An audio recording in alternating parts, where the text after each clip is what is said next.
Hello boys and girls. Today's rhyme is Rockabye Baby. You probably know it already, so you can say it with me. Rockabye baby on the treetop. When the wind blows, the cradle will rock. When the bough breaks, the cradle will fall. Down will come baby, bough, cradle and all. I have another poem for you now. This is called Miss Lucy Had a Baby. Miss Lucy had a baby, she called him Tiny Tim. She mixed some rum and mustard and poured it over him. But when the sun began to burn and Tim began to cry, she wrapped him in a newspaper and hung him out to dry.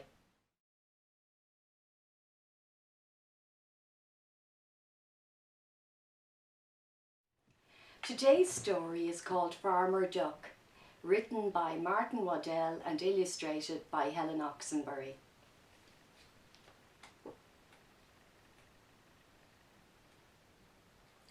There once was a duck who had the bad luck to live with a lazy old farmer. The duck did all the work, the farmer stayed in bed all day. The duck fetched the cow from the field. "How goes the work?" called the farmer. The duck answered, "Quack." The duck brought the sheep from the hill. "How goes the work?" called the farmer. The duck answered, "Quack." The duck put the hens in their house. "How goes the work?" called the farmer. The duck answered, "Quack." The farmer got fat through staying in bed, and the poor duck got fed up with working all day. "How goes the work?" Quack. "How goes the work?" Quack. "How goes the work?" Quack. "How goes the work?" Quack. The poor duck was sleepy and weepy and tired. The hens and the cow and the sheep got very upset. They loved the duck, so they held a meeting under the moon and they made a plan for the morning. "Moo," said the cow. "Baa," said the sheep. "Cluck," said the hens. And that was the plan. It was just before dawn and the farmyard was still. Through the back door and into the house crept the cow, the sheep and the hens. They stole down the hall, they creaked up the stairs. They squeezed under the bed of the farmer and wriggled about. The bed started to rock and the farmer woke up and he called out, "How goes the work?" and "Moo, baa, cluck." They lifted the bed and he started to shout and they banged and they bounced and the old farmer fell about and about and about right out of bed. And he fled with the cow and the sheep and the hens, mooing and banging and clucking around him.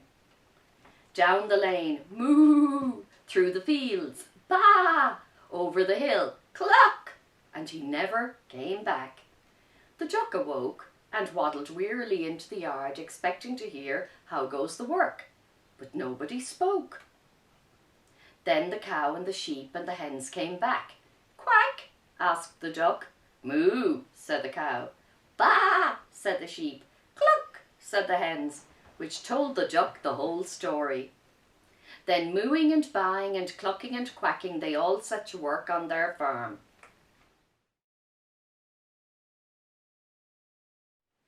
This week we're going to look at some wildflowers that are growing in the summer around your house. I brought some in to show you.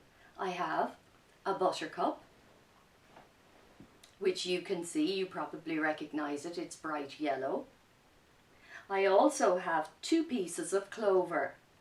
One is white clover, and as you can see it's got little white petals with little brown centers. And it's very good for bees who want to make honey. And the second clover I have is a little piece of red clover. They call it red clover even though it looks pink. Now what I was going to suggest we could do this week, we could press our flowers. So I'm just going to show you what I mean. This was a dandelion, you know the bright yellow flowers that grow in the grass? Well, I brought this in and I put it between the pages of my flower book and I pressed it, and later I can put it into my scrapbook and write the name under it and keep it. I have another one to show you. Here is a piece of trefoil, and you can see it doesn't look the same as it did when it was fresh, but you get the idea of all the flowers that were on the stem. So maybe we could do some pressed flowers this week and put them in a little scrapbook or notebook for ourselves.